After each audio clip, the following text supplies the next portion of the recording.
This is actually quite nice, so it's easy to install. The magnets are strong.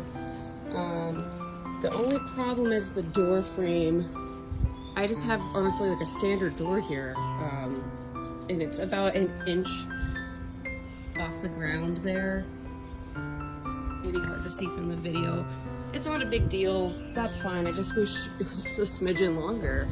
Otherwise I could have stuck it on the inside of the frame up here, but then it would have been like kind of not giving me a good space to, you know, adhere the outside, so.